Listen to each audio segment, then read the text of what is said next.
ሙሴ ወደ ምድሪቱ ለመግባት ያቀረበው የ515ቱ ጸሎቶች ምስጢር።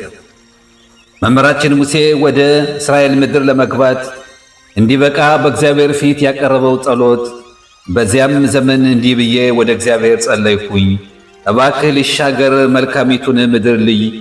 ዘዳግም ምዕራፍ 3 ቁጥር 23 እስከ 25 ሲል እንደለመነ ተጽፏል።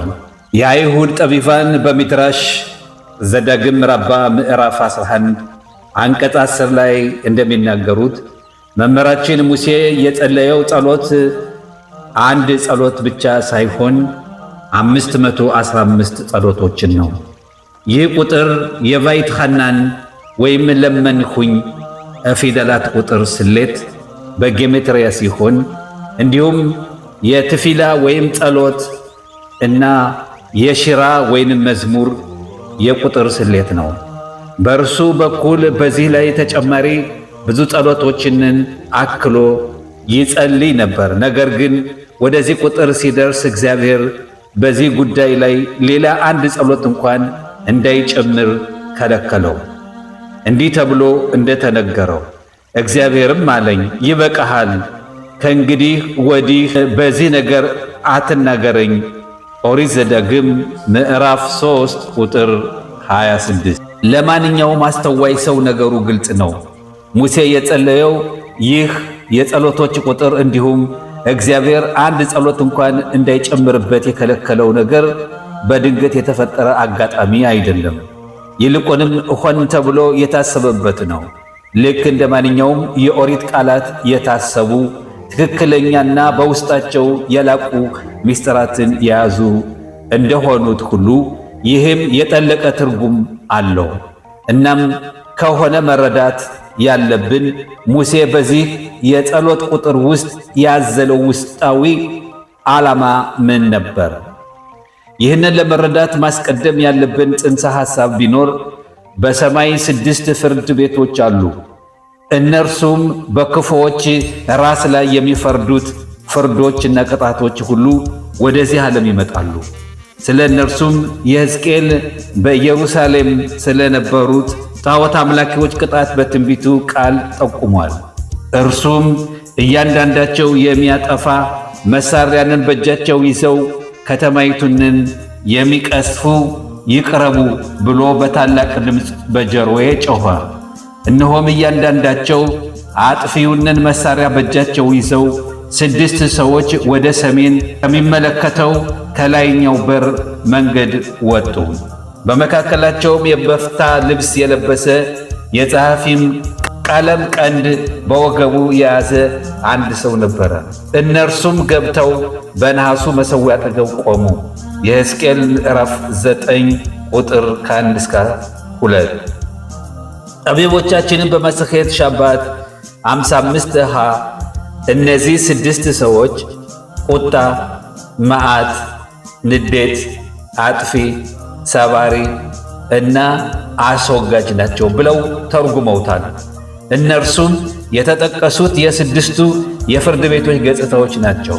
እነዚህ የተጠቀሱት 6 የፍርድ ቤቶች ስር ብርሃን ሲፈጠር በፍጥረታት ታሪክ ውስጥ ከተጠቀሱት 6 የእግዚአብሔር የፍርድ አመልካች የሆኑ ስሞች ጋር ይያያዛል።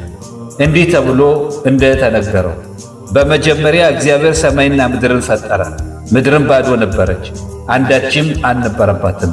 ጨለማም በጥልቁ ላይ ነበረ። የእግዚአብሔር መንፈስ በውኃ ላይ ሰፍፎ ነበረ። እግዚአብሔርም ብርሃን ይሁን አለ፣ ብርሃንም ሆነ። እግዚአብሔርም ብርሃኑ መልካም እንደሆነ አየ። እግዚአብሔርም ብርሃኑንና ጨለማውን ለየ። እግዚአብሔርም ብርሃኑን ቀን ብሎ ጠራው፣ ጨለማውንም ሌሊት አለው። ማታም ሆነ ጧትም ሆነ አንድ ቀን። ዘፍጥረት ምዕራፍ 1 ከቁጥር 1 እስከ 5። በዚህም ላይ ቅዱሱ ሊቅ የፕኔ ዮሹዋ በማሰኸት ብራኾት 32 ላይ እንዲህ ብለዋል፣ ይበቃሃል፣ ከእንግዲህ ወዲህ በዚህ ነገር አትናገረኝ የሚለው የጥቅሱ ትርጉም ይህ እንደሆነ አቅርቤያለሁ። ሙሴ ሌላ አንድ ተጨማሪ ጸሎት ቢጸልይ ኑሮ 516 ጸሎቶች በሆኑ ነበር። ይህም የእግዚአብሔር ስሞች የቁጥር ስሌት በ6 ሲባዛ ከሚሰጠው ውጤት ጋር እኩል ይሆናል። ማለትም እግዚአብሔር ስም 26 ቁጥርን ይወክላል። ስለዚህ 26 ሲባዛ በ6 516 ይሆናል። ይህ ደግሞ ከላይ የተጠቀሱትን 6 ፍርድ ቤቶችን ያስታግስ ነበረ። እናም ለጸሎቱ መልስ ያገኝ ነበረ። ለዚህም ነው እግዚአብሔር አትናገረኝ ያለው። ይህም ማለት የሙሴ ዋና ዓላማው ከላይ እንደተገለጸው በብርሃን ፍጥረት ውስጥ ከተጠቀሱት 6 የእግዚአብሔር ስሞች ስር የወጡትንና በእነዚያ 6 የፍርድ ቤቶች የተካተቱትን ፍርዶች ሁሉ ከእስራኤል ልጆች ላይ ለማስወገድ በ6 ጊዜ እግዚአብሔር ስም ቁጥር ስሌት ልክ 516 ጸሎቶቹን መጸለይ ነበር። ምክንያቱም ሙሴ ለእስራኤል ሕዝብ ካለው ታላቅ ፍቅር የተነሳ ምንም አይነት ፍርድና ቁጣ እንዳይገዛቸው ይልቁንም ሞገስ፣ ጸጋና ምሕረት ብቻ እንዲሆንላቸው በቅዱሳን ጸሎቶቹ መስራት ፈለገ። ነገር ግን ሙሴ 515 ጸሎቶች ቁጥር ላይ ሲደርስ እና ሁሉንም ፍርዶች ሊያጠፋ ሲቃረብ እግዚአብሔር አቆመው። እናም በዓለም ላይ ቢያንስ ጥቂት የፍርድ ገጽታ እንዲቀር ሲል ተጨማሪ አንድ ጸሎት ወክሎ ወደ 516 ጸሎቶች እንዳይደርስ ከለከለው።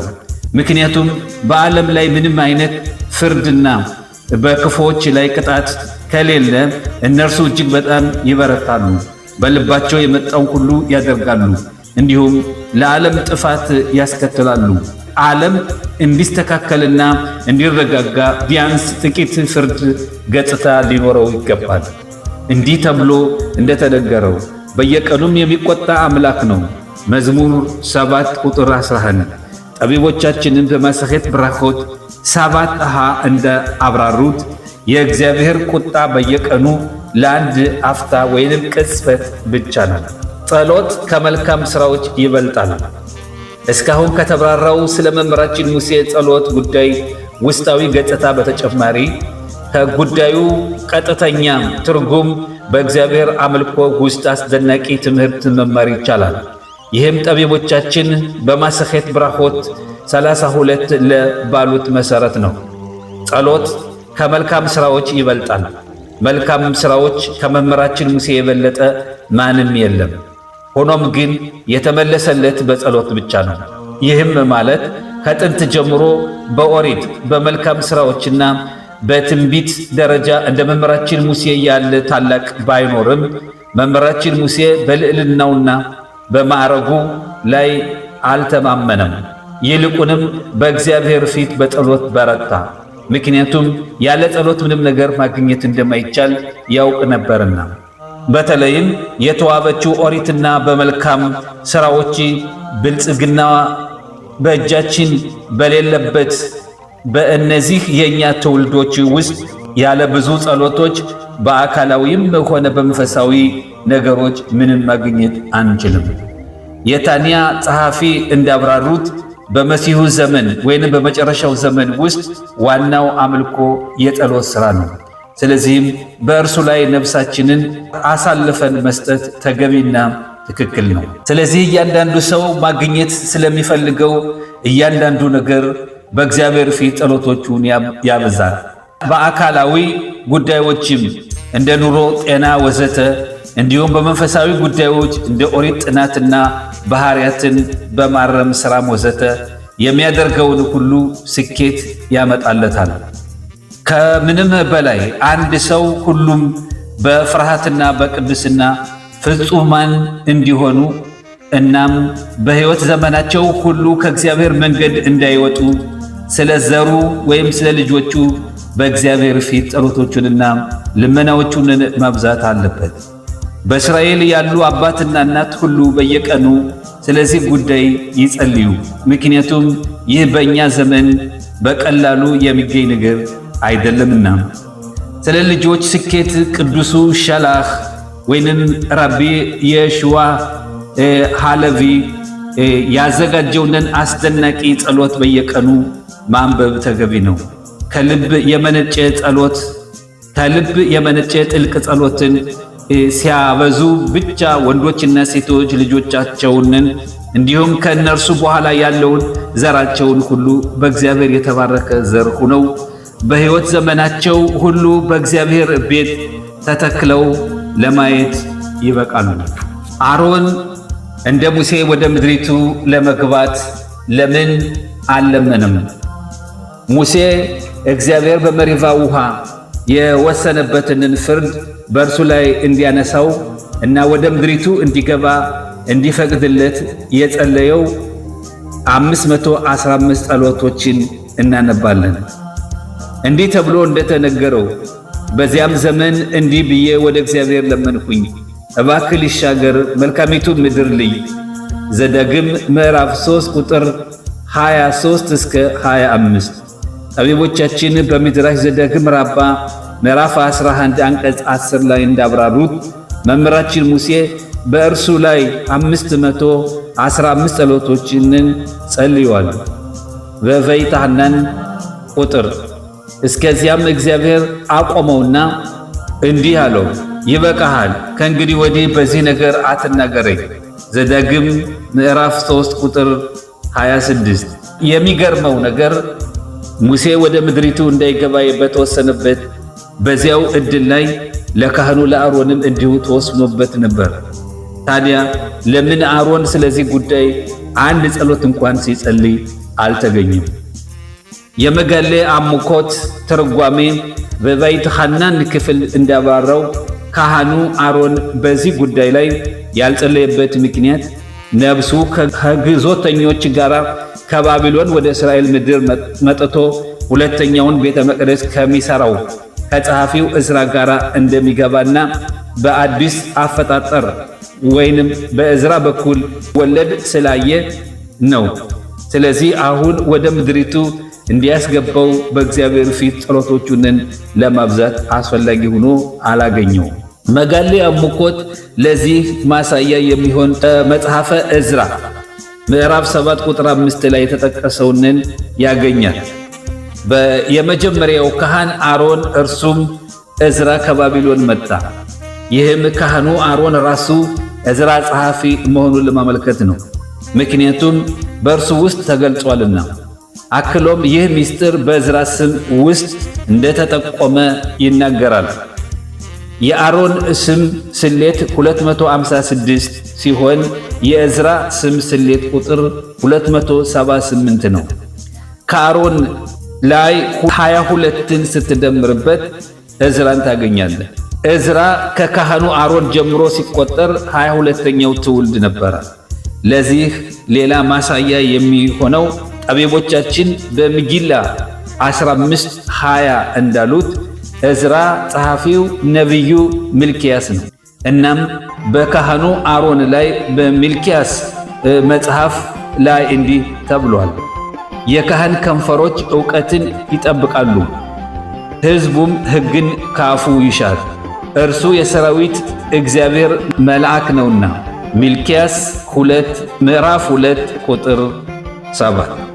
እናም መጋሌ አሙኮት እንዲህ ይላል፣ ሙሴ በቅዱስ መንፈሱ ወንድሙ ካህኑ አሮን በጸሐፊው ዕዝራ መልክ በመገለጥ ወደ እስራኤል ምድር ለመግባት እንደበቃ ባየ ጊዜ አሁን ወደ አገሪቱ ባይገባም እንኳ ልክ እንደ ወንድሙ አሮን በዳግም መወለድ ወደ እርሷ ለመምጣት እንዲበቃ በእግዚአብሔር ፊት ጸሎቶቹን አብስቷል። እንዲህም ተብሎ ተጽፏል፣ በዚያም ዘመን ወደ እግዚአብሔር ለመንሁ፣ ማለትም ወንድሙ አሮን በሞተበት እና በእንደገና መወለድ ወደ እስራኤል ምድር እንደሚገባ ባየበት በዚያ ዘመን እባክህ ልሻገር መልካሚቱን ምድር ልይ በማለት አሮን ወንድሜ እንደታደለው ሁሉ እኔም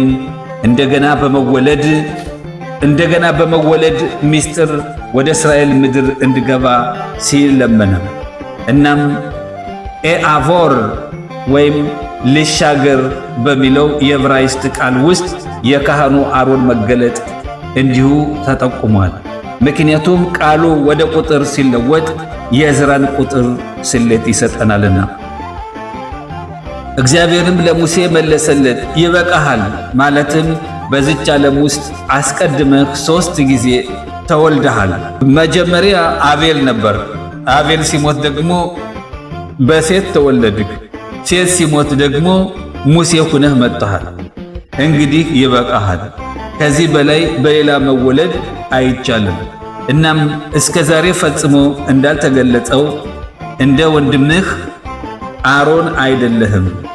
ጠቢቦቻችንም በሚድራሽ ዘዳግም ራባ ምዕራፍ 11 አንቀጽ 10 ላይ አክለው እንደሚናገሩት ሙሴ እግዚአብሔር በዚህ ዓለም እንደሚበር ወፍ እንዲተወውና ወደ እስራኤል ምድር እንዲያስገባው አጥብቆ ለመነ።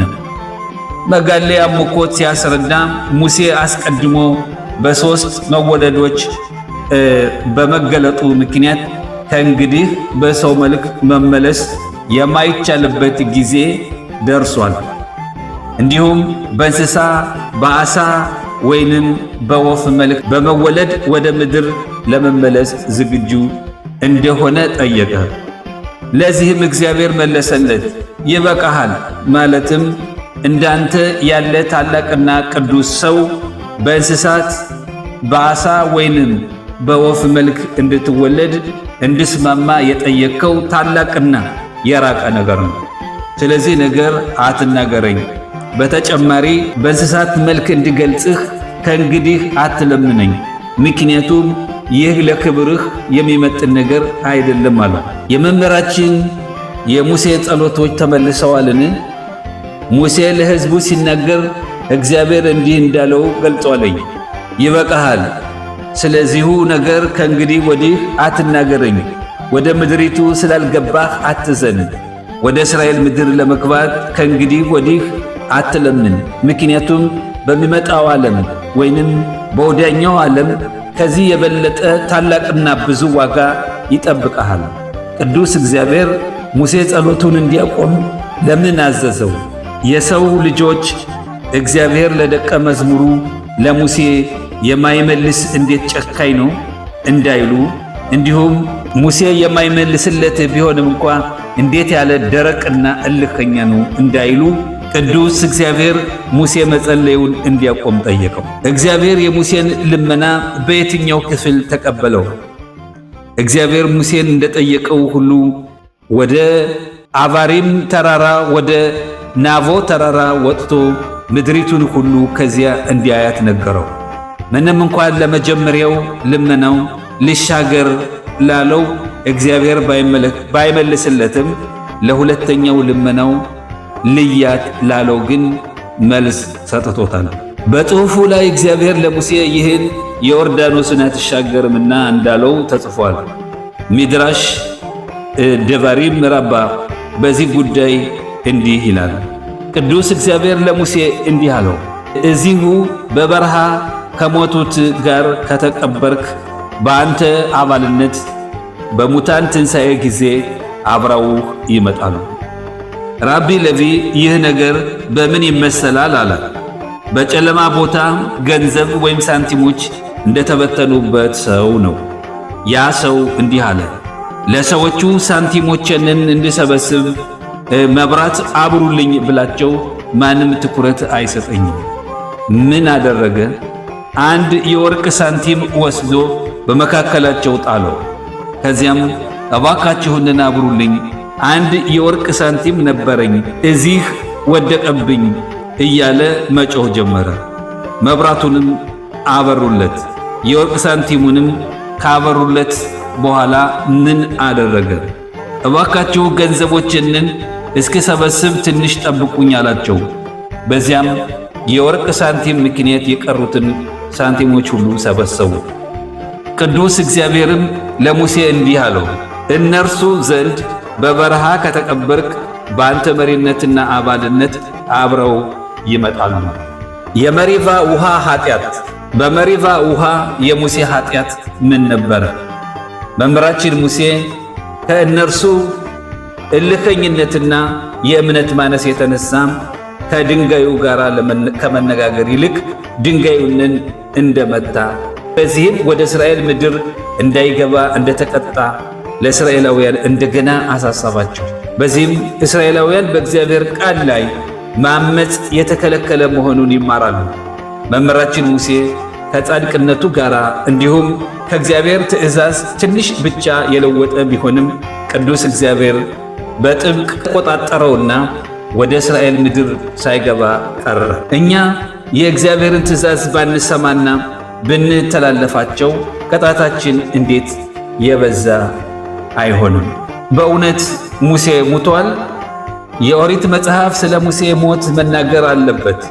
ኦሪት ሕይወቱን በሞቱ ታሪክ ለማጠናቀቅ የመረጠችው ምርጫ በአንባቢያን ልብ ውስጥ ልትተክላቸው የምትፈልጋቸው ሁለት እርስ በርስ የተያያዙ መልእክቶች አሉ።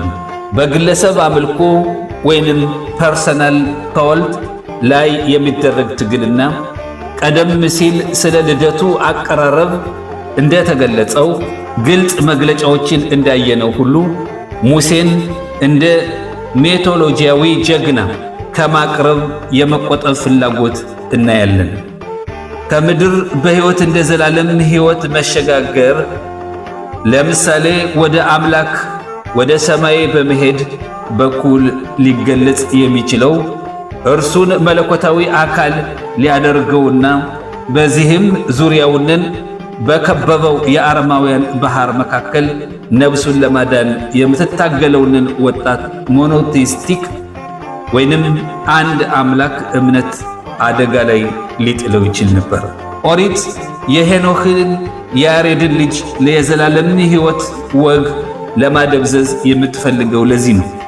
ሞተ ከማለት ይልቅ ሄኖክም አካሄዱንን ከአምላክ ጋር አደረገ፣ አልተገኘምም፣ አምላክ ወስዶታል ተብሏል። ኦሪት ዘፍጥረት ምዕራፍ 5 ቁጥር 24። ወደ ሙሴ ስንመለስ ኦሪት ለሙሴ ሞት ታሪክ ብዙ ቦታ ብትሰጥም በታሪኩ ላይ የተአምርና የምስጢር መጋረጃ ተዘርግቷል። ከምድር በታች ደግሞ ሙሴ አልሞተም ከሚለው ወግ ጋር የሚደረግ የክርክር ምልክቶች ይታወቃሉ። እግዚአብሔር የሙሴን የሞት ቀን በግልጽ ይወስናል። ሕዝቡን ወደ መራበት የተስፋይቱ ምድር ደጃፍ ላይ ከተራራው ጫፍ ላይ ምድሪቱን ሁሉ ካሳየው በኋላ ሙሴ ሕይወቱን እንዳጠናቀቀ በግልጽ ተጽፏል። የእግዚአብሔርም አገልጋይ ሙሴ በእግዚአብሔር ቃል መሠረት በሞዓብ ምድር በዚያ ሞተ። ሙሴ በተራራው ጫፍ ከአምላክ አጠገብ አልተቀበረም፣ በሸለቆ ውስጥ ተቀበረ። የእግዚአብሔር አምላክ ራሱ ተንከባከበው። በሞዓብ ምድር በቤት ጎፌር ፊት ለፊት በሸለቆው ውስጥ ቀበረው። የሙሴ መቃብር ቦታ አይታወቅም። እስከ ዛሬ ድረስ ግን መቃብሩን ማንም አያውቅም። ከሌላው ሰው ሁሉ የተለየ ሆኖ ሙሴ እስከ ሞቱ ቀን ድረስ እርጅና ምልክቱን ሳያይ ደረሰ። ሙሴም ሲሞት የ120 ዓመት ልጅ ነበር። ዓይኑ አልጨለመችም፣ ጉልበቱም አልደከመም። የሙሴ ሞት ታሪክ ከኤልያስ ሰማይ መውጣት ታሪክ ጋር ይመሳሰላል። የነቢዩ ኤልያስ ሕይወት ታሪክ የሙሴን የሕይወት ታሪክ እንደሚከተል ይታወቃል። የኤልያስ ከዚያ ዓለም የመሰወር ቦታ ከዮርዳኖስ ማዶ ከኢያሪኮ ፊት ለፊት፣ የሙሴም የመሰወር ቦታ እዚያው ነው። በተጨማሪም በባቢሎን ታልሙድ ውስጥ ሙሴ ሳይሞት ወደ ላይ እንደወጣ የሚናገር ግልጽ አስተያየት ይገኛል። በማሰኼት ሶታ 13 ሙሴ አልሞተም፣ ይልቁንም ቆሞ በሰማይ ያገለግላል።